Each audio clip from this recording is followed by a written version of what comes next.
Good morning बच्चों। आज के लेक्चर क्लास 11th के पॉइंट ऑफ व्यू से बोर्ड कोई भी हो, इम्पोर्टेंस उसकी बहुत ज़्यादा है। क्यों? क्योंकि आज के लेक्चर में आपको ग्राफ के बारे में बताऊंगा मैं। ओरिजिनल कंसेप्ट ऑफ ग्राफ, बहुत रिच कंसेप्ट है ग्राफ की।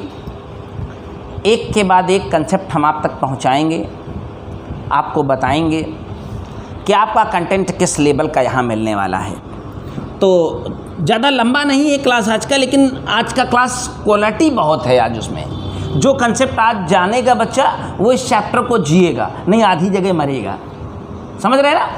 तो और यहाँ पर एक भी चीज़ अगर आपको, आप लोग तो सामने बैठे हुए हैं, अगर एक भी चीज़ ऐसी हो कि आपको क्लियर समझ में ना आए तो उसका डिस्कशन करते रहिएगा, क्योंकि इसी बहाने और लोगों का भी डाउट क्लियर हो जाएगा। राइट?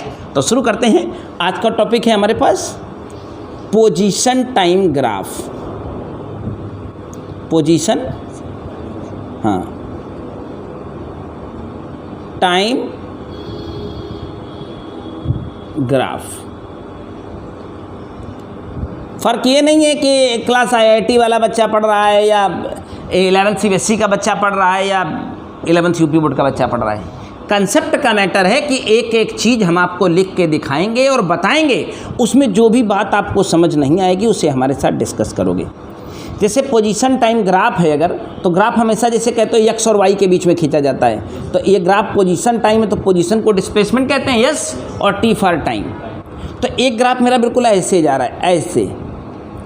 ये ग्राफ आपको क्या बता रहा है, जो मैं बताऊं वो आपको समझ आना चाहिए, या फिर आप अपने से बता दो ये क्या बता रहा है। What represent this graph? समय बढ़ रहा है लेकिन दूरी नहीं बढ़ रही। हाँ, बिल्कुल स्पष्ट करके रखा है कि टाइम तो आगे को बढ़ रहा है, लेकिन अगर मैंने कहा कि ओरिजिन से 50 मीटर दूर या 100 मीटर दूर, घर से दूर चौराहे पर चले गए हैं, तो वहीं बैठे हैं। ना 51 हो रहे हैं ना 49 हो रहे हैं, यानी टाइम बर्बाद कर रहे हैं। कहीं लेटे हैं, कहीं सोए हैं, कहीं बैठ के पंचायत कर रहे हैं। यही तो कहानी है। तो इस बारे में जब आपके सामने पोजीशन टाइम ग्राफ होगा तो इस इंफॉर्मेशन को क्या लिख देंगे? Body is at rest. वस्तु हमारे विराम में है। तो इसमें हिंदी अंग्रेजी का कोई चक्कर तो नहीं है कि हमने अंग्रेजी लिख दी तो परेशानी है। वस्तु विराम में है, करेक्ट है ना? इसके बाद दूसरा ग्राफ बनाएंगे हम। इस ग्राफ की चर्चा हम करेंगे आपके साथ। This is the position, this is the time. हमने ग्राफ उधर स्ट्रेट लाइन ऐसे खींची थी, अब की बार स्ट्रेट लाइन ऐसे खींच देते हैं। तो बताओ ये ग्राफ हमें क्या बता रहा है? इस ग्राफ से हमें क्या जानकारी मिली है? इस जानकारी को बताना है आपको हमें। समय रुका हुआ है और दूरी, ऐसा हो सकता है कभी बिना समय गंवाए एक जगह से आप दूसरी जगह जा सकते हैं। भगवान भी नहीं जा सकते, मन तक नहीं जा सकता है। यानी ये हमारे वैज्ञानिक रूप से अव्यवहारिक है। तो इस ग्राफ के बारे में हम सवाल अपना जवाब देंगे इम्पॉसिबल। उम्मीद करता हूँ समझ गए होंगे। इसके बाद एक तीसरा ग्राफ है अंशुल, क्या कह रहा है? पोजीशन टाइम है। मैंने इस ग्राफ को ऐसे जनरेट कर दिया। इस ग्राफ ने हमें क्या बताया, क्या शिक्षा मिल रही है? जैसे जैसे टाइम बढ़ रहा है वैसे वैसे डिस्प्लेसमेंट भी बढ़ रहा है। भैया कुबेर, पूरी बात समझ में आ रही है? जैसे जैसे टाइम बढ़ रहा है वैसे वैसे डिस्प्लेसमेंट भी बढ़ रहा है। ये क्या बताता है हमें? और देखें एक और ख़ास बात, ये स्ट्रेट लाइन बता रही है बराबर समय अंतरालों में बराबर बराबर दूरियां चली जा रही हैं। जैसे मान लिया टाइम बीता 5 सेकंड, फिर 10 सेकंड, फिर 15 सेकंड। हो सकता है दूरी 10 मीटर, 20 मीटर, 30 मीटर। तो समान समय अंतराल में जब कोई वस्तु समान दूरी तय करती है तो वह एक समान चाल से, तो इस केस के लिए इंफॉर्मेशन हम क्या लिखेंगे? Uniform speed. आराम से कहेंगे, कोई परेशानी। देखिए बिल्कुल बवाल नहीं हो, साइंस हमारी एकदम एक्यूरेट होती है, बवाले जान बिल्कुल नहीं होती है, टू द पॉइंट होती है, टू द कंसेप्ट होती है। उम्मीद करता हूँ बिल्कुल क्लियर होगा। इसके बाद एक तीसरी इन्फॉर्मेशन है, जरा बताइएगा आप हमें। कैमरे में आ रहा है? ST ग्राफ ही है, ऐसे बना दिया मैंने, स्ट्रेट लाइन ही है लेकिन मैंने ऐसे बना दिया। बोलो आप क्या कहते हो? कुछ समय बाद चलना, कुछ दूरी तय करने के बाद जैसे यहाँ पर क्या है, वस्तु मूल बिंदु से गति आरंभ करती है।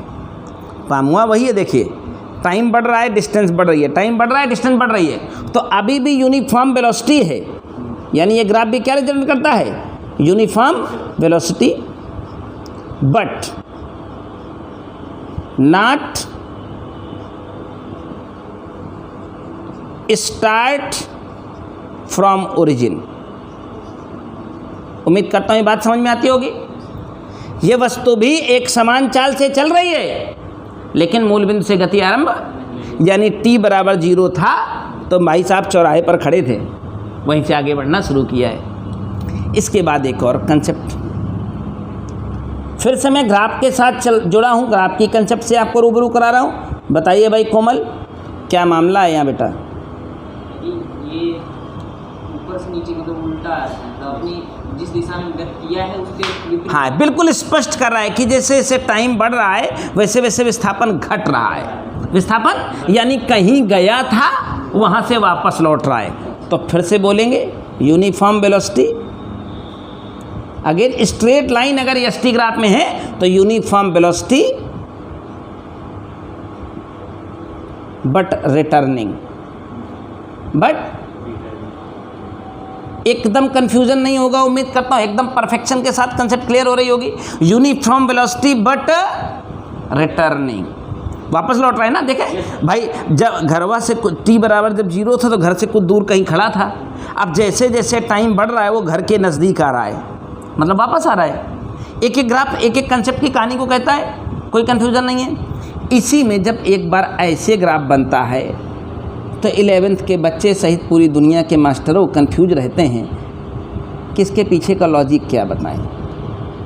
ऊपर को ग्राफ चढ़ता है लेकिन स्ट्रेट लाइन नहीं बल्कि पैराबोला के फॉर्म में। कैसा? परवलय। आपने सरल रेखा के बारे में सुना होगा कि ऐसे बनती है। आपको मैथ्स में 11th की कोऑर्डिनेट में पढ़ाऊंगा एक सर्किल, वृत्त। वृत्त जब पढ़ाऊंगा तो वृत्त का समीकरण बताऊंगा, ये वृत्त का समीकरण होता है। फिर उसी को पढ़ाते हुए आगे जब बढ़ेंगे तो आपको पढ़ाएंगे पैराबोला। क्या पढ़ाएंगे? अब पैराबोला का समीकरण y² = 4ax होता है, यानी ये x अक्ष है, ये y अक्ष है, तो x² = 4ax।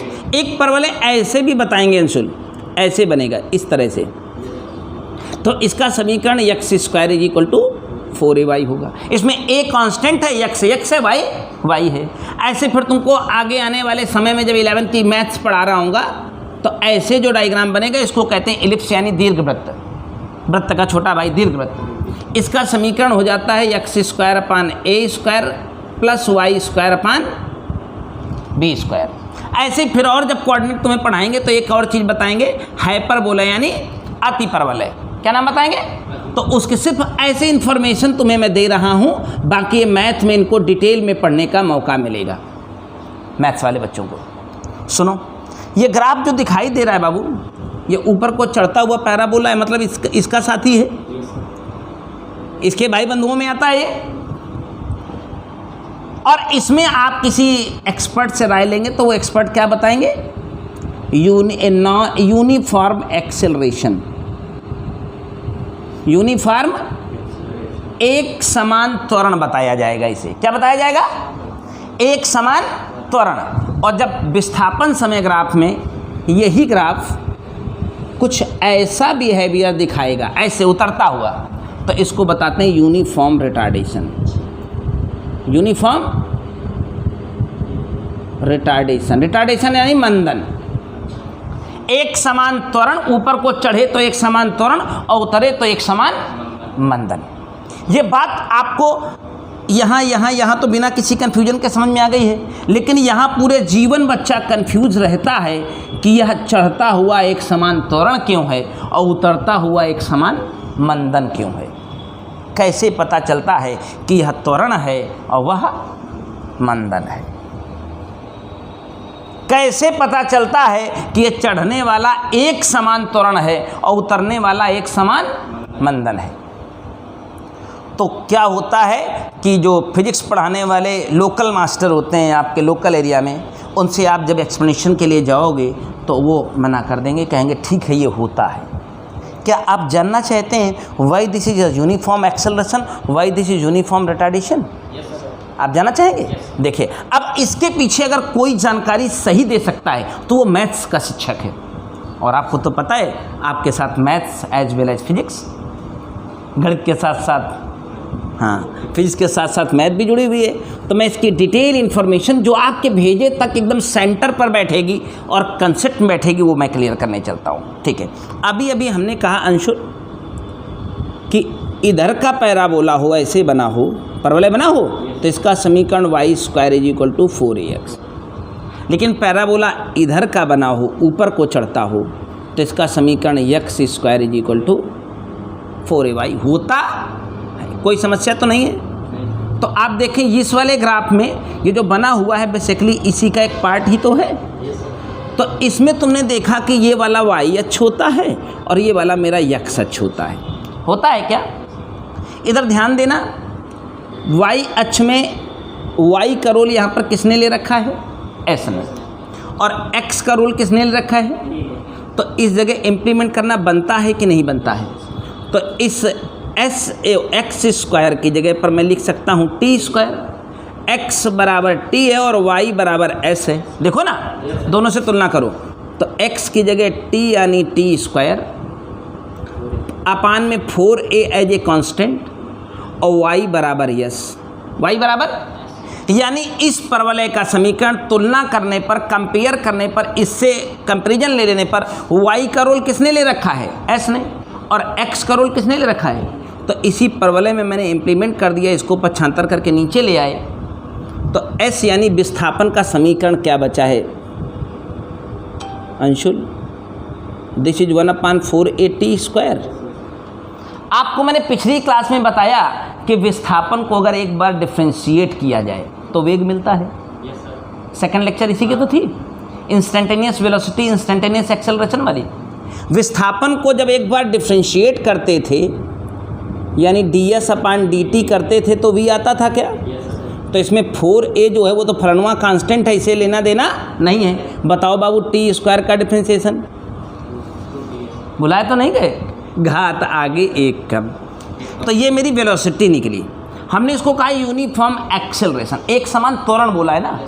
अब वेग को एक बार जब और डिफ्रेंशिएट करते थे, देखिए जो जिस बच्चे ने वीडियो 2 देखा होगा वो सर्वाइव करेगा। जब आप इसका dv/dt करते थे तभी तो एक्सेलरेशन आता था।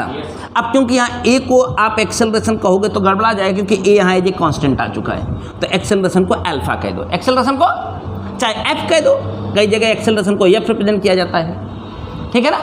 तो ज़रा इसको फिर से डिफ्रेंशिएट करो तो 1/2a एज ए कांस्टेंट हो जाएगा और t का डिफ्रेंशिएशन 1 हो जाएगा। t का डिफ्रेंशिएशन, तो ये 1/2a जो है कांस्टेंट क्वांटिटी है, निर्धारित राशि है ना, निश्चित राशि है ना। इसकी वैल्यू बदलते क्या लिखा है? यूनिफॉर्म माने एक समान, यानी त्वरण का किसी समय से किसी विस्थापन से कोई लेना देना, जस चलेगा तस एक समान रहेगा। तो ये ऊपर को चढ़ता हुआ एक समान त्वरण क्यों हुआ, समझ में आ गया कि नहीं? जो त्वरण मैंने निकाला वो एक निर्धारित राशि यानी एक समान क्वांटिटी आई, इसका t से कोई संबंध नहीं है। करेक्ट है क्या? कोई कंफ्यूजन? देखो एक दूसरा ग्राफ उतरता हुआ है, तो इसी में जब पैराबोला का अध्ययन आपको कराऊंगा, जब ऊपर को चढ़ता पैराबोला होता है तो मैंने समीकरण बताया x square is equal to 4ay, और जब नीचे को उतरता समीकरण होता है तो x square is equal to -4ay, minus परवलय का समीकरण है। जब परवलय पढ़ाऊंगा तो इसका भी डेरिवेशन कराऊंगा बाकायदे आपको। ये कहाँ से आया है, ये कहाँ से आया, इसके भी डेरिवेशन है। तो अभी फिलहाल उस पर जाने की जरूरत नहीं है, केवल जानकारी की जरूरत है कि ऊपर को पैराबोला हो तो x square equal to 4ay, निचवे को घूम गया हो तो ए भैया जब माइनस लग गया है तो मंदने ना हो गए। प्रोसीजर तो पूरा उसी से जाएगा, डिफ्रेंशिएशन सारा कुछ यहाँ आएगा, यहाँ माइनस आएगा कि नहीं आएगा, आएगा कि नहीं आएगा। इस माइनस को तुम हटा नहीं पाओगे। जब त्वरण का मान नेगेटिव में होता है तो उसी को मंदन कहते हैं, उसी को। ये क्या है? आज के बाद कहानी को अंजाम तक पहुंचाएंगे। ऊपर को चढ़ता हुआ पैराबोलिक ग्राफ है तो यूनिफॉर्म एक्सेलरेशन, और डाउन उतरता हुआ पैराबोला ही है तो यूनिफॉर्म मंदन। That's a correct. किसी भी डेटा में कोई कन्फ्यूजन तो नहीं है, किसी भी ग्राफ के पॉइंट्स पर कोई इन्फॉर्मेशन मिस हो रही हो ऐसा तो नहीं है।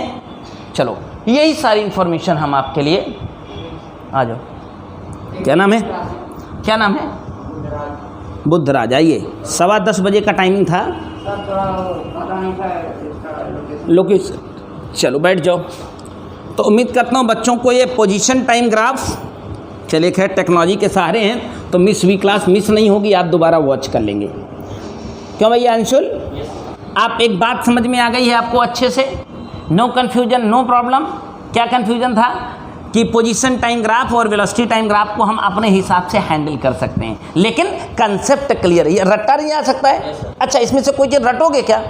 रट सकते हो क्या? और रटोगे तो उसका कुछ हो सकता है क्या? यहाँ क्या है, केवल उसे समझा जा सकता है। वाई, हर साइंस में तो, और 11th की साइंस। अब इसकी 10th से तुलना मत करना। 10th माने झंडू बाम, वो भी तुम लोग साला पूरे साल सत्यानाश किए हो, पढ़े कहाँ हो? जो 10th वाला इतना था वो, और उसको भी ईमानदारी से पूरे साल में पढ़ा तक नहीं है। अगर मैं फिजिक्स की बात करता हूँ, सत्य है कि नहीं है? पूरे 11th में इतना था, केवल 3 चैप्टर, यहाँ 32 चैप्टर है। मैं यूँ ही नहीं कहता हूँ कि क्लास 10th का सिलेबस 11th का सिलेबस 10th के टाइम में 10 टाइम हो जाता है। इसीलिए कह रहा हूँ ऐसे सभी दोस्तों को, ऐसे सभी भाइयों को, देखो इस देश का तुम्हारा दोस्त भाग्य निर्माता कोई नहीं है कि तुम किसी के भरोसे ही बैठ जाओगे मेरा भाग्य निर्माता है, फलानी सरकार चुन ली है तो बहुत अच्छा होगा, हमारी ज़िंदगी बहुत आसान। उतने कॉम्प्लिकेटेड होती जाएगी जितना तुम मक्कार होते जाओगे। नहीं समझे मेरी बात? लाइफ उतनी कॉम्प्लिकेटेड होती जाएगी जितने तुम मक्कार होते जाओगे, और लाइफ उतनी आसान होती जाएगी जितना तुम मेहनत करते जाओगे। ये किसी के भरोसे मत बैठना कि फलानिया सरकार चुन ली है तो हम राजा बन जाएंगे, वो हमको बनवा देगा, वो तुम्हारे घर का धन उठा ले जाएगा। और ऐसा नहीं कि मैं किसी स्पेसिफिक आदमी की बात कर रहा हूँ, सबके साथ वही है। नेता अपना काम कर रहा है, आप अपना काम करिए। नेता का काम है चोरी चकारी करना,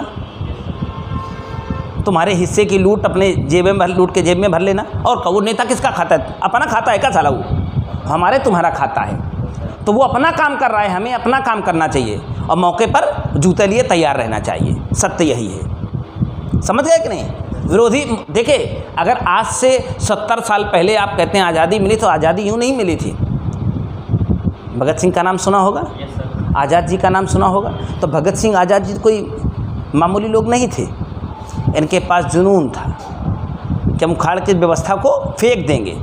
तो व्यवस्था को उखाड़ फेंकने का जुनून होना चाहिए आपके पास, नहीं तो उसी में ढीले रहिए। चलो अपना काम तो बनता, भाड़ में जाए जनता। और उसके लिए तुम्हें कठोर श्रम करना पड़ेगा, अपना खुद का वजूद तैयार करना पड़ेगा। जब अपना खुद का वजूद तैयार करोगे तो वो केवल एक तरीका है, मेहनत करो। राइट? हम भी करें, आप भी करो, और एजुकेशन ही किसी कंट्री का आधार होती है। समझ रहे हैं? वरना आज मैं एक रिसर्च पढ़ रहा था एक पेपर में, मतलब देश में जिनकी अर्थव्यवस्था को कहा जाता है बहुत बड़ी अर्थव्यवस्था है, उनके ऊपर इतना बड़ा बड़ा कर्जा है। ब्रिटेन के हर नागरिक के ऊपर 92 लाख रुपए का कर्जा है। आज मैं एक रिसर्च पढ़ रहा था, ब्रिटेन के हर नागरिक के ऊपर, जो हमारे ऊपर अधिकार राज करके गए, लगभग आधी दुनिया में उन लोगों ने राज किया, हर आदमी के ऊपर 92 लाख रुपए का कर्जा है आज की डेट में। और कहते हैं बहुत बड़ी अर्थव्यवस्था है और बहुत अच्छा बड़ा देश, बहुत डेवलप देश है। 92 लाख रुपए का कर्जदार वहाँ का हर नागरिक है। हमारे यहाँ 30,000 रुपये का हमारे तुम्हारे सबके ऊपर कर्जा है। अगर कर्जे को ले लिया जाए तो भारत में हर आदमी 30,000 रुपये का कर्जा है सबके ऊपर। हमारे ऊपर 30,000 का है, तुम्हारे ऊपर 30,000। जितने नागरिक हैं, वो छोटा बच्चा जो पैदा हो रहा है 30,000 का कर्जा लेके पैदा हो रहा है। लेकिन और कंट्रीज में जाओ, जिनको बड़ी कंट्रीज कहते हैं, यूरोप में फ्रांस है, जर्मनी है, अमेरिका है, मतलब 30-35 लाख रुपए पर वन हेड के नीचे कर्जा किसी का है नहीं है मिनिमम। इतना कर्जा लेके वहाँ बच्चा पैदा हो रहा है, तब भी बेहतर हैं। इस बात का गर्व होना चाहिए कि हम बेहतर हैं, वी आर गुड। तो इसको आगे बढ़ा सकते हैं हम अपने कैसे? मेहनत से, ना कि मक्कारी से। वहाँ क्या हो रहा है? कोरोना फैला है, केवल 5 किलो चावल राशन सबको दे दो, बेटा खा के मस्त रहो, कोई काम मत करो। यही तो काम करना पड़ेगा। किसी भी देश की अर्थव्यवस्था, उसकी नींव उसके देश के युवाओं की ईमानदारी पर निर्भर करती है। जापान के किसी आदमी के ऊपर कोई कर्जा नहीं है।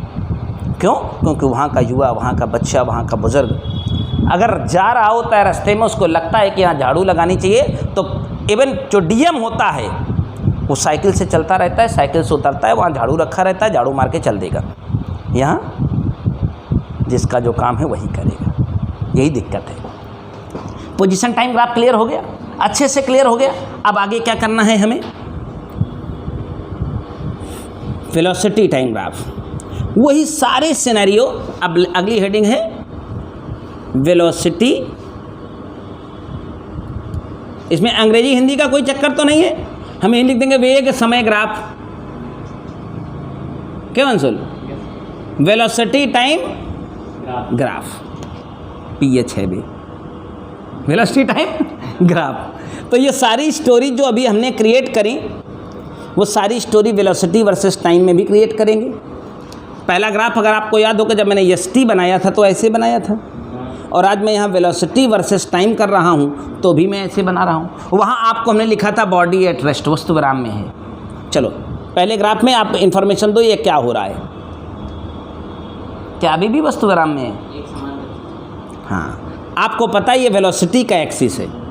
0 से कुछ ऊपर चढ़े होंगे तो हो सकता है 10 मीटर पर सेकेंड, हो सकता है 100 मीटर पर सेकेंड, डेटा तो अपनी मर्जी का है, जो भर ले। मान लो 10 मीटर पर सेकेंड का वेग यहाँ पर प्राप्त कर चुकी है आपकी गाड़ी। तो अब टाइम बढ़ता जा रहा है, मेरी गाड़ी की गति 10 से 11 नहीं हो रही है, 10 से 9 नहीं हो रही है। जैसे कभी कभी मोटरसाइकिल चलाते हैं, मौज आ जाती है, बढ़िया साफ़ सुथरा रास्ता मिलता है, एकदम फिक्स कर लिया 40 पे तो 40 पे जा रहे हैं, ये वही तो है। अब देख पा रहे हैं टाइम बढ़ रहा है, लेकिन आपकी वेलोसिटी 10 से 11 नहीं हो रही है, 10 से 9 नहीं हो रही है। What is this information? Uniform, uniform समझते हैं, एक समान वेलोसिटी, यूनिफॉर्म। इस सभी वीडियोस को देख करके, वीडियो को वॉच करते हुए अपने नोट्स को बनाएंगे। वीडियो बनाने में, देखने में एक बार दोबारा एनर्जी आ जाती है ना, रिकैप हो जाती है क्लास आपकी। क्लियर है? अभी कुछ नहीं छापेंगे क्लास से, जब वीडियो दोबारा देखेंगे तो एक तो दोबारा कंसेप्ट क्लियर हो जाती है, एकदम प्रॉपर तरीके से माइंड में बैठ जाएगी। ये आखिरी लेक्चर है यहाँ से, फिर इसके बाद इस चैप्टर के केवल और केवल न्यूमेरिकल होने। वहाँ तुमको बोध होगा कि यार जो मैंने पढ़ा था वो इस दिन के लिए पढ़ा था, और नहीं उसी से अधूरे रह जाते हो आप, और पूरा ज़िंदगी दूसरे के दुआरे मुँह बाए फिरते हो, यार हम उनका पढ़ा दें। मैं क्या कहा, 15 दिन मेरे साथ टाइम स्टे करो, तुम दूसरों को पढ़ा लो, और नहीं ज़िंदगी भर मुँह बाए फिरते हो कि यार हमको कुछ आता नहीं है, और आता नहीं है तो तुम पीछे वाली कतार में बैठे होते हो। और आज पढ़िए मेरे साथ 15 दिन इस चैप्टर को, 10 दिन, फिर अभी चौथा दिन है ना, आज 4th लेक्चर है, चौथा दिन है। सेकंड वाला ग्राफ अभी हम सब लोगों ने कैसे बनाया था, इसको ऐसे बनाया था। बताओ ये ग्राफ क्या रिप्रेजेंट करता है वेलोसिटी वर्सेस टाइम में? डिस्प्लेसमेंट वर्सेस टाइम में तो इम्पॉसिबल था, यहाँ क्या अभी भी इम्पॉसिबल है कि है कुछ गुंजाइश? बिना टाइम गंवाए वेलोसिटी हासिल नहीं कर सकते। पता चला ऐसा कभी होने लगा, मोटरसाइकिल स्टार्ट किया घुस गए, यही तो होगा। टाइम 0 हो, स्टार्ट किया चले, अब पता चला अचानक 100 की, बिना टाइम गंवाए, 0 सेकंड का टाइम गंवाए बिना, 0 से 100 की रफ्तार पकड़ ली तो क्या होगा? ऐसे चलेंगे, पता नहीं लगेगा कहाँ घुस गए, फट एक्सीडेंट, यही तो होगा। तो ये इम्प्रैक्टिकल है। तो इसके लिए फिर से वेलोसिटी टाइम ग्राफ हो या पोजीशन टाइम ग्राफ हो, बिना समय गंवाए एक जगह से दूसरी जगह जा नहीं सकते हैं, तो वेलोसिटी को बढ़ा नहीं सकते हैं, इम्पॉसिबल, अभी भी इम्पॉसिबल है। बात क्लियर हो रही है? इसके बाद एक और ग्राफ, थोड़ी देर पहले पोजीशन टाइम ग्राफ जब मैंने बनाया था, ST ग्राफ बनाया था, आज VT बना रहा हूँ। अब ये ग्राफ में ऐसे बना रहा हूँ, वही तो बनाया था, सेम ग्राफ है, ग्राफ का वर्जन सिमिलर है, बस उसमें पोजीशन चेंज कर दी गई, S की जगह पर V कर दिया गया। बताओ क्या करें, क्या इन्फॉर्मेशन है आपकी? हाँ, कोमल सिंह को सुनो क्या कह रहे हैं, अपना विवेक लगा के बोलिए, इसे किसी से धोखाधड़ी नहीं करनी है। ये टॉपिक धोखाधड़ी करने का नहीं है, ना हम तुम्हारे साथ, ना तो हमारे साथ, ना कोई किसी के साथ, एकदम टू द पॉइंट होना चाहिए। ये क्या दिख रहा है, जैसे जैसे टाइम बढ़ रहा है वैसे वैसे वेलोसिटी भी नहीं बढ़ रही है। ये कब होता है? आप मोटरसाइकिल स्टार्ट किए, लगे हूँकने एक्सीलेटर, जितना हूँकेंगे उतनी रफ्तार बढ़ाएंगे आप। होता है कि नहीं? जैसे जैसे टाइम बढ़ता है, अगर आपकी वेलोसिटी बढ़ रही होती तो आप बोले एक्सीलेटर लिए रहो। एक्सीलेटर चलाते हो कि नहीं? मोटरसाइकिल चलाते हो ना? मोटरसाइकिल चलाते हो? बाइक क्या करते हो? जैसे जैसे आपको अपनी वेलोसिटी बढ़ानी होती है, टाइम स्पेंड होता है कि नहीं? तो आप क्या, कब आपकी वेलोसिटी बढ़ती है? जब आप अपना वो एक्सीलेटर केवल खींचे रहते हो, लिए रहो। तो लिए रहो तो क्या मैटर है, आपको समझ आता है ना? टाइम जैसे जैसे बढ़ेगा, अगर वेग बढ़ रहा है तो आप एक्सीलेटर ले रहे हो, क्या कर रहे हो? और देखो, समान समय अंतरालों में समान वेग परिवर्तन है, यानी एक समान त्वरण है। समान समय अंतरालों में समान वेग परिवर्तन है। समान वेग 5 था, 10 था, 15 था, वेग 20 था, 40 था, 60 हो गया। वेग परिवर्तन की दर को त्वरण कहते हैं। यहाँ त्वरण 4 था, 0 से 10 हुआ तो वेलोसिटी 40 हो गई, तभी त्वरण 4 है। समय 0 से 15 हुआ, 0 से वेलोसिटी 0 से 60 हो गई। हर जगह त्वरण एक समान है कि नहीं है? जैसे जैसे टाइम बढ़ रहा है उसी रफ्तार में वेलोसिटी भी आगे को बढ़ रही है। तो यहाँ किसी भी बिंदु पर आप चले जाओ, किसी भी पॉइंट्स पर खड़े हो जाओ, हर जगह एक्सेलरेशन कितना है बालकों? कितना है वो? 4 मीटर पर सेकेंड स्क्वायर। तो आप इस मामले को क्या बोलोगे बताओ मुझे? इस मामले को क्या इन्फॉर्म करोगे? यूनिफॉर्म। देखिए यूनिफॉर्म। अब देखिए मैं एक छोटा सा फर्क समझाता हूँ। अभी थोड़ी देर पहले जब मैंने पोजीशन टाइम ग्राफ बनाया था, उसमें कर्व के शेप यानी पैराबोलिक शेप में जब मेरा कर्व जा रहा था, तो इसको हमने कहा था यूनिफॉर्म एक्सेलरेशन। इसमें क्या है? स्ट्रेट लाइन को कहा है हमने यूनिफॉर्म। हमने कुछ नहीं कहा है, तुमको दिख ना रहा हो तो बताओ। जैसे जैसे बराबर समय अंतराल में बराबर वेग परिवर्तन हो रहे हैं, मतलब त्वरण एक समान है। ये भी फैक्ट क्लियर हो गया है, नो कन्फ्यूज़न। अच्छा, इस कहानी को आप क्या अंजाम देते हो? सारे ग्राफ में सेम बना के गया हूँ, बस आज वेलोसिटी में वर्सेस का अंतर हो गया। वह यस वर्सेस टी था या वी वर्सेस टी है? बताओ इस ग्राफ के बारे में क्या इन्फॉर्मेशन है? पहले कुछ गति में था, बाद में हाँ, जब कोई वस्तु विराम से चलती है तो उसका प्रारंभिक चाल शून्य होता है। तो uniform acceleration but initial velocity, initial समझते हैं? प्रारंभिक। Initial velocity 0। इनिशियल वेलोसिटी प्रारंभिक चाल शून्य है, यानी विराम से चल रहा है। यहाँ पर क्या है? हाँ, एक समान त्वरण अब भी है, लेकिन वस्तु का हाँ प्रारंभिक चाल शून्य नहीं है। अगर हिंदी में लिखना चाहो, एक समान त्वरण, एक समान यूनिफॉर्म एक्सेलरेशन अंग्रेजी में है ना, but not start from rest.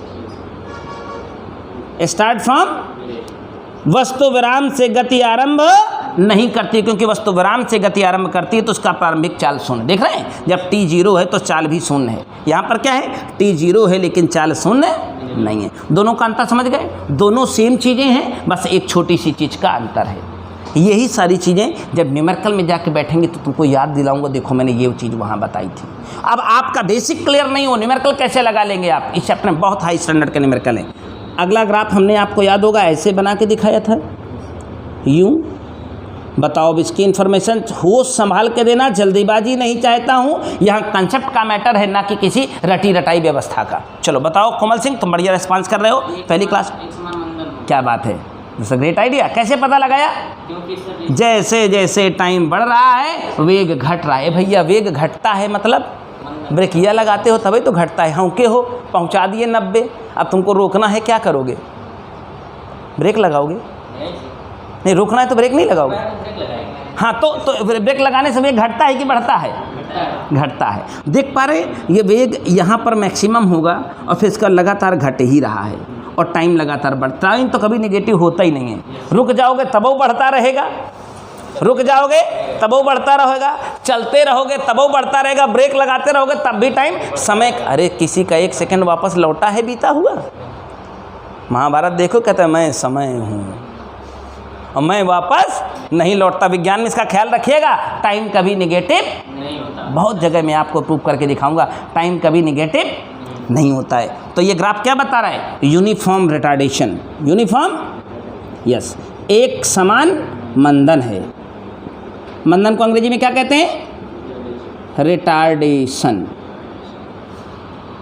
अब भाई रिटार्डेशन तभी होगा जब रफ्तार पकड़ी रहेगी, रुकी चीज़ में तो रिटार्डेशन हो नहीं सकता है। मंदन कब होता है? जब काफ़ी रफ्तार पकड़े रहोगे, जब धीमाना होगा तभी मंदन होगा। यानी मंदन के लिए शर्त है प्रारंभ में कुछ ना कुछ चाल होनी चाहिए। चलो, ये तो सबको कॉमन सेंस वाली बात है, तो कॉमन चीज़ें समझ में आती हैं सबको। फिर बात वही है, फिर उसी तरह की बात है। और यह कुछ ही लोग समझा पाते हैं, कुछ ही लोग आपको क्लियर कंसेप्ट दे पाते हैं। माने उल जरूर तमामो दे वेलोसिटी टाइम। VT है, ST तो हो चुका ना। ST में था यूनिफॉर्म एक्सेलरेशन।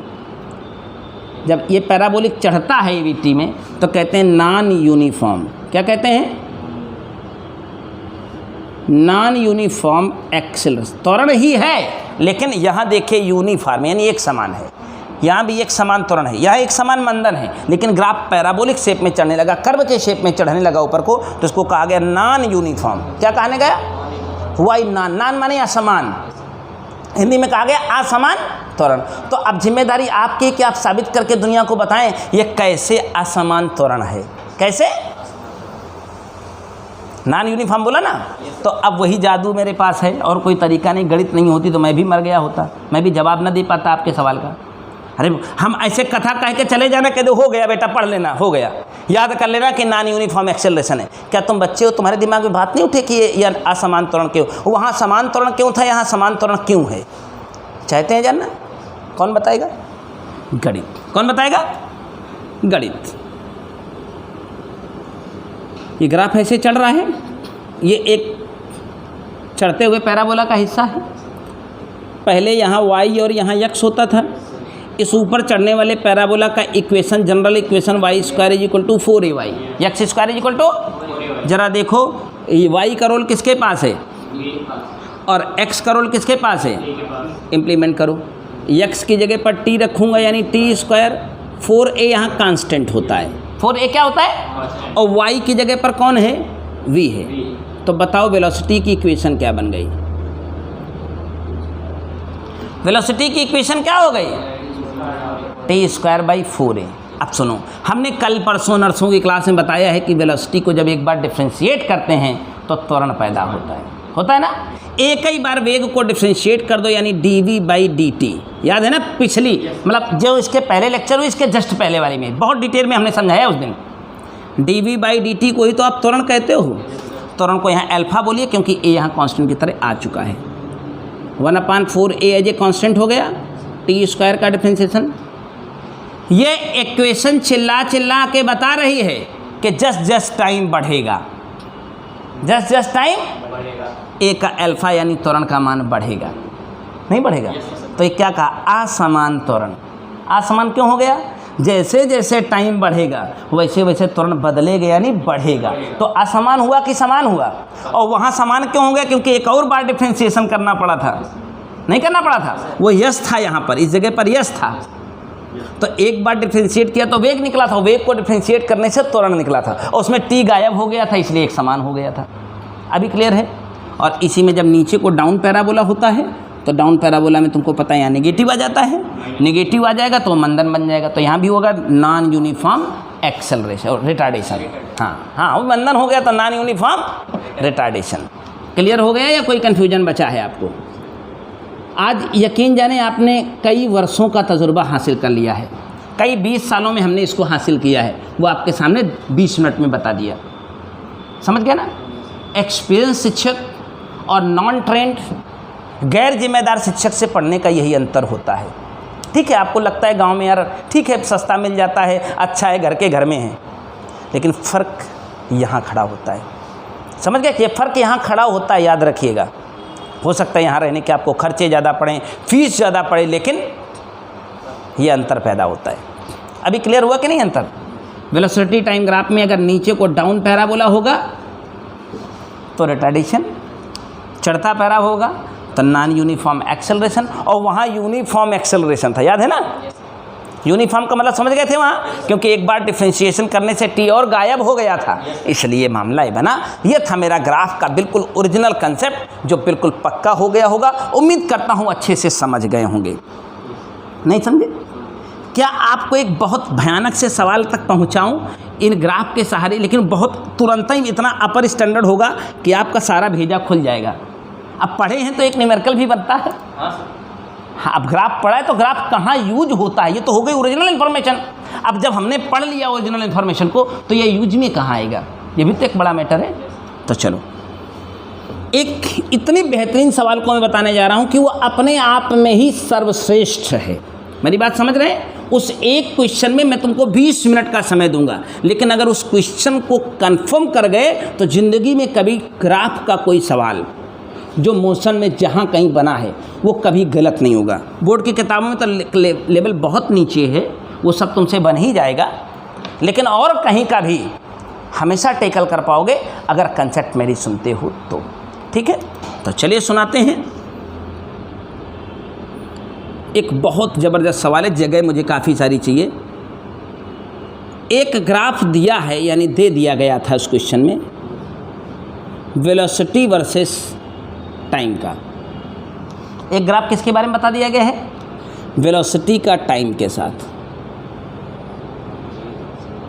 जैसे कहो बना दें, बनाने का कोई स्पेसिफिकेशन नहीं है, और थोड़ा बढ़िया बना दें, ऐसे गिराएं, चलो यहीं से गिरा देते हैं, यहीं से गिरा देते हैं, लो जाओ। ये ग्राफ किसके किसके बीच में बना है? Versus time. डेटा भी भर देता हूँ क्योंकि ग्राफ का न्यूमेरिकल है, तो न्यूमेरिकल में हमेशा डेटा होता है। ये 4 सेकंड है,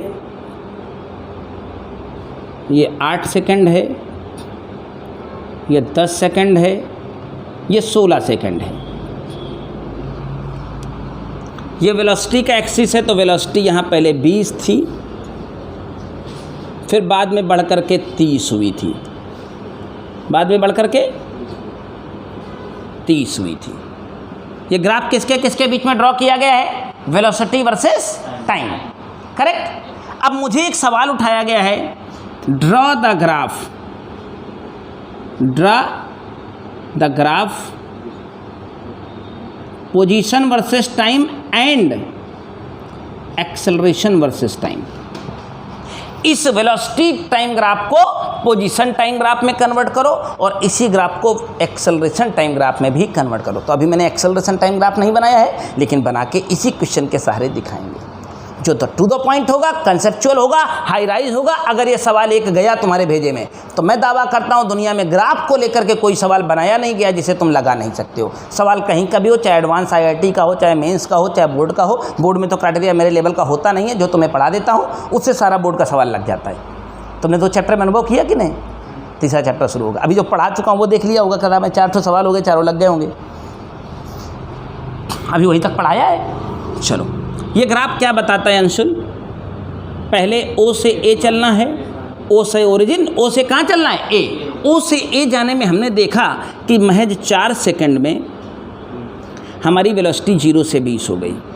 तो इसका मतलब डंके की चोट पर कह सकता हूँ यहाँ त्वरण कितना पैदा हुआ है?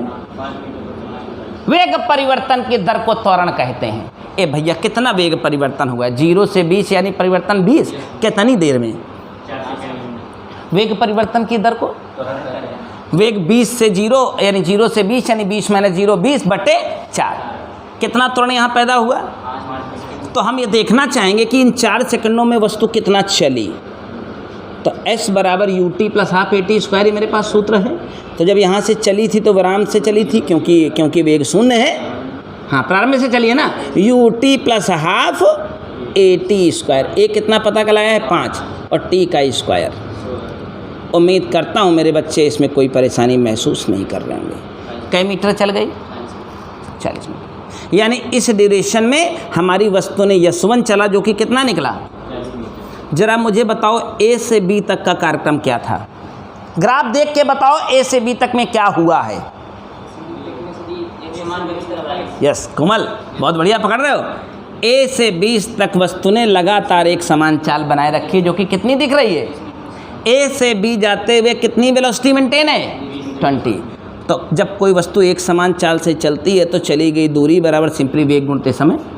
एक समान चाल से चलने पर दूरी बराबर, तो इस दूरी का नाम s2 देंगे। वेग मेरा 20 मेंटेन है और समय कितना? 4 से 8, यानी यहाँ कितना चली है? पक्का है? फिर क्या हुआ है? अगले 2 सेकंड में क्या हुआ है? वेग 10 से बदल कर 20 से बदल के 30 हुआ है। देखो इधर, B से C चढ़ते हुए वेग मेरा 20 से बढ़कर कितना हुआ है? और ऐसा करने में कितना वक्त जाया हुआ है? 2। तो यहाँ भी त्वरण ही हुआ है कि मंदन हुआ है? कैसे पता त्वरण हुआ है? वेग बढ़ा है। वेग बढ़ना त्वरण है, वेग घटना मंदन है। तो वेग कहाँ से कहाँ तक बढ़ा है बाबू? कक्षा 9 का बता रहा हूँ। 20 से 30 हुआ है, यानी परिवर्तन तो 10 का हुआ है। और वेग परिवर्तन की दर change rate of change of velocity is called acceleration. समय कितना लग गया बेटा? 2 सेकंड। कुछ कहना तो नहीं है अभी फिलहाल? यहाँ भी त्वरण कितना मेंटेन है? 5 मीटर पर सेकेंड स्क्वायर। तो चली तो यहाँ भी होगी कुछ, उस चली गई दूरी को s3 नाम देंगे। गति का समीकरण लगाना पड़ेगा क्योंकि त्वरण है तो ut प्लस हाफ। देखो अब मैं B से C जा रहा था, तो B पर खड़े होकर मेरा क्या त्वरण वेग है तो पता, ये प्रारंभिक वेग हुआ ना। तो कार्यक्रम में B से शुरू कर रहा था, तो B पर मेरा वेग कितना है? t। 2 सेकंड का कार्यक्रम है, B से C जाने का 2 सेकंड। A की वैल्यू 5 आई है, A की वैल्यू, और t का स्क्वायर 2 दूनी, हाँ 2 ही सेकंड लगाए ना यहाँ से यहाँ तक। हमें हर चीज़ का होश ठिकाने रखना है। 60, हाँ 50, 20 दूनी 40, 10 50 कई मीटर। इस लास्ट में C से D आने का क्या कार्यक्रम है? एक समान मंदन हुआ है। कितना हुआ है बताएंगे आप हमें? मंदन हुआ है पक्का? कैसे पता चल रहा है मंदन हुआ है? रिटार्डेशन हुआ है कैसे पता चल रहा है? क्योंकि हमारी वेलोसिटी 30 थी और लगातार 4 सेकंड में 30 से घटते घटते 0 हो गई। That's is the D acceleration यानी रिटार्डेशन। तो वह रिटार्डेशन सबसे पहले पता करें। वेग परिवर्तन की दर को मंदन या त्वरण कहते हैं। मेरी वेलोसिटी 30 से 10 0 हुई तो 0 माइनस 30 बोलेंगे ना हम। 30 चढ़ी थी, अपान समय कितना? 6। टाइम देखिए, टाइम -5, यानी यहाँ भी डी एक्सेलरेशन जो है वो -5 मीटर पर सेकेंड स्क्वायर का है। नहीं तो मुझे ये बताओ, क्या मंदन होने पर गाड़ी वापसी जाने लगेगी? बढ़ती तो भाई ब्रेक लगाने पर गाड़ियाँ आगे चलती रहती ना। तो हाँ धीमी होगी लेकिन क्या क्या पीछे चलेगी? यानी बढ़ती तो अभी आगे रहेगी। तो जो S4 होगा यानी आखिरी डिस्प्लेसमेंट, तो S बराबर ut minus half AT square लगाना होगा। आपकी बार काहे माइनस लगा रहे हैं आप समझ रहे हैं? क्योंकि यहाँ क्या हो रहा है? मंदन। तो जब यहाँ से वापसी मंदन लेना शुरू किया था तो कितनी रफ्तार हो चली थी? कितनी देर का कार्यक्रम चलता रहा ये मंदन का? 6 सेकंड। कितनी देर चला है? हाँ ये बात ध्यान रखनी है। और A की वैल्यू नेगेटिव में आई थी, मैंने नेगेटिव यहाँ लगा रखा है। और T का स्क्वायर यानी 6 36। कैलकुलेशन तक चले जाएँ। 18 3 18 180 माइनस 90 यानी 90 मीटर। पहले हिस्से में कितना चली? 40 मीटर। दूसरे हिस्से में कितना चली? 80 मीटर। तीसरे हिस्से में कितना चली? 50 मीटर। और लास्ट में कितना चली? यानी ब्रेक लगाते लगाते भी 90 मीटर घिसट गई। देखिए क्योंकि अच्छी खासी रफ्तार थी और रफ्तार होने के कारण ब्रेक लगाता रहा मैं, लेकिन लगाते लगाते भी सबसे ज़्यादा तभी चली है। देख रहे हैं? जबकि यहाँ आप एक्सीलेटर होंके थे 4 सेकंड के लिए, तब भी 40 चली थी। यूनिफॉर्म हो गई तो 4 सेकंड में काफ़ी ज़्यादा चल चुकी थी। यहाँ फिर चढ़ ही रही थी लेकिन टाइम कम था, लेकिन दूरी 50 मीटर चली। लेकिन ब्रेक लगाना यही शुरू कर चुका था। ब्रेक लगाते लगाते भी कितना ट्रैवल कर गई है? हमने सवाल ये थोड़ी दिया था कि आप सारी दुनिया निकालो। हमने कहा था इसको कन्वर्ट करो पोजीशन टाइम ग्राफ में। किस में कन्वर्ट करो? ये किसका ग्राफ है? वेलोसिटी टाइम में। कन्वर्ट किस में करना है? पोजीशन टाइम में। तो चलो, जिसने ये समझ लिया दोस्त ना, ये इतना बड़ा स्टैंडर्ड है कि फिर इसके आगे कुछ नहीं होता है। ग्राफ हमें किसके किसके बीच में बनाना है? वेलोसिटी वर्सेस और पोजीशन वर्सेस टाइम। तो हमने देखा कि पहले 4 सेकंडों में मेरी वस्तु कितना चली है, और यहाँ त्वरण रहा है कि मंदन रहा है? एक समान त्वरण रहा है। तो पोजीशन टाइम ग्राफ में एक समान त्वरण को हम लोगों ने ऐसे दिखाया था पैराबोलिक में। बोलो दिखाया था कि नहीं? भूल गए क्या? पोजीशन टाइम ग्राफ में भी जब बनाया था मैंने ST ग्राफ ऐसे बनाया था, उसको कहा था यूनिफॉर्म एक्सेलरेशन। तो यहाँ 4 सेकंड के लिए यूनिफॉर्म एक्सेलरेशन है ना। तो यूनिफॉर्म एक्सेलरेशन जब पोजीशन टाइम ग्राफ में जाएगा तो जो है स्ट्रेट लाइन है वो कर्व लाइन नहीं बन जाएगी। टाइम कितना गया था? 4 सेकंड। और दूरी कितनी निकल आए थे? 40 मीटर। समझ गए होंगे? फिर अगले 2 सेकंड के लिए वेग एक समान रहा है ना। वेग अगर एक समान रहा है तो पोजीशन टाइम ग्राफ में एक समान वेग को स्ट्रेट लाइन लिखते हैं। नहीं समझे क्या? याद होगा ओरिजिनल ग्राफ में मैंने जब ST ग्राफ बनाया था, तो ST ग्राफ में जब मैंने स्ट्रेट लाइन बनाया था तो आपने कहा था एक समान चाल। तो ये A से B में यूनिफॉर्म वेलोसिटी रही है, यहाँ कोई एक्सेलरेशन नहीं रहा है, तो ये स्ट्रेट लाइन चलना चाहिए। पक्का है ना? स्ट्रेट लाइन चलने में टाइम तो 4 से 8 सेकंड हो गया, लेकिन 40 मीटर में कितने 80 मीटर और जुड़ गए तो 130 मीटर की लोकेशन हो गई। तो जुड़ता जा रहा है ना। फिर क्या हुआ है, फिर एक समान त्वरण, फिर एक समान त्वरण, तो इसी जगह से फिर घूमा हुआ कर्व। पकड़ पा रहे हो? काम है केवल 2 सेकंड का, काम केवल 2 सेकंड बढ़ के 10 सेकंड, और उस 80 में 50 मीटर और जोड़िए। हाँ, 130 में 50 और जोड़े तो 180 मीटर। हाँ, कहाँ पर? हाँ, तो ठीक तो था, 40 और 80 120 था। 120 में 50 और जोड़ेंगे तो कितना हो जाएगा? 170 मीटर। करेक्ट है। आखिरी इक्वेशन किस बात को रिप्रेजेंट करती है? मंदन। तुमको बताया था एसटी ग्राफ में जो मंदन होता है वो ऐसे कर्व होता है। यहाँ चढ़ चुके हो, यहाँ वापस तो आ नहीं सकते, तो यहीं से मुझे मंदन दिखाना है। ये ऊपर को चढ़ता क्यों, ये सीधा क्यों, फिर चढ़ता क्यों, फिर ये उतरता क्यों? आपको समझ आ गया? क्योंकि वो जो लास्ट पॉइंट है 6 सेकंड के लिए, 10-6 हमारा मंदन हुआ है। तो मंदन हुआ है तो उतरा हुआ वाला ग्राफ बनेगा। इसका कंसेप्ट क्लियर है ना? तो अब 90 मीटर और यहाँ से जोड़ देंगे, 9 7 16, पोजीशन हो गई 260 मीटर। उम्मीद करता हूँ किसी भी तरह की धोखाधड़ी का सामना आप नहीं कर रहे होंगे। ये वो ग्रेट स्टैंडर्ड है कि आप अगर समझ के पकड़ रहे हो, ऐसे बकलोल की तरह बैठे कथा सुन रहे तो इसका कोई मतलब नहीं, हमारे पढ़ाते हुए इसका कोई अर्थ नहीं है। लेकिन अगर समझ रहे हो इसे तो इसका बहुत बड़ा अर्थ है। क्लियर है सबको? कौन सी चीज़ क्यों बनी है उसके पीछे ये ओरिजिनल ग्राफ है, ना कि मैंने कोई कहानी सुनाई है। ये सारे ग्राफ तो थे ओरिजिनल वाले। अब इसी ग्राफ में एक और सवाल उठता है कि इसे किस में कन्वर्ट करो? एक्सेलरेशन टाइम में। हमने तुमको वेलोसिटी टाइम, हमने तुमको एक्सेलरेशन पोजीशन टाइम दोनों ग्राफ बना के दिए, लेकिन अभी एक्सेलरेशन टाइम हमने भी नहीं पढ़ाया है। लेकिन क्या पढ़ाया नहीं तो क्या बना नहीं सकते मेरे बच्चे? बना सकते हैं। क्यों? कंसेप्ट होनी चाहिए इसके लिए। ये मेरा टाइम है, और बढ़ा दो थोड़ा सा, इसको 90 लिख दें डायरेक्ट। 90 था ना? हाँ, तूफानी कर लेते हैं, क्या दिक्कत है। पहले 4 सेकंड में एक्सेलरेशन का क्या हाल था कोमल? 5 मीटर पर सेकंड स्क्वायर का एक समान त्वरण था। कितनी देर तक? 4 सेकंड। तो 4 सेकंड तक मेरा त्वरण 5 था भैया। 4 सेकंड तक मेरा त्वरण, टाइम बीत गया था। वक्त तो बीतने की चीज़ है, बीतेगा ही। कुछ करोगे तो भी बीतेगा, ना करोगे तो भी बीतेगा, यही तो। अगले 4 सेकंड में क्या हाल था? त्वरण शून्य था ना? नहीं समझे? ए मालिक, यहाँ त्वरण रहा लेकिन यहाँ रही भी न करा, त्वरण शून्य था। देखो, त्वरण को रिप्रेजेंट करना है तो ऊपर जाओगे पॉजिटिव, निगेटिव रिप्रेजेंट करना है नीचे जाओगे। लेकिन बेचारा जब जीरो है तो टाइम हुआ तो रुकेगा नहीं ना, तुम्हारा इंतजार थोड़ी ना करेगा, आओ बेटा हम आएंगे तब रुक जाना। तो वक्त तो और बीत गया 4 सेकंड का, लेकिन तब त्वरण उन 4 सेकंड में जीरो था। ऊपर चढ़ाता तो ऊपर रहता, जीरो है तो इसी के लाइन के ऊपर ना बैठाऊंगा। क्या मैंने कोई ट्रेनिंग दी है तुम्हें? ये कंसेप्ट है, इसलिए ये बन रहा है।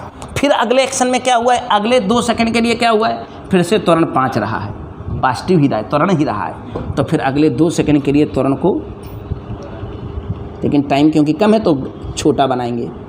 हाँ, और क्या, 4 सेकंड इतना लंबा तो 2 सेकंड इतने लंबा ना होगा। पता नहीं इसको इतना लंबा बना दिया तो गलत हो गया। हाँ, आप नहीं पता चला ये टाइम 4 सेकंड था, ये कार्यक्रम 8 से 10 सेकंड का ही है, 2 ही सेकंड है ना। तो ये अपना भी दिमाग होता है, बकलोल थोड़ी ना है आप। कंसेप्ट है। अब लास्ट वाले में क्या हो रहा है? कितने का? 5 का ही मंदन है, लेकिन कितनी देर तक? 6 सेकंड तक। मंदन है यानी निगेटिव है, तो अगर ये एक्सेलरेशन का पॉजिटिव एक्सिस था तो निगेटिव एक्सिस तो नीचे जाएगा। तो यहीं से शुरू करिए और 5 है, जितना इतना 5 था ना तो उतने नीचे 5 उतरिए, लेकिन टाइम थोड़ा बढ़ा दीजिएगा, नहीं बढ़ाइएगा।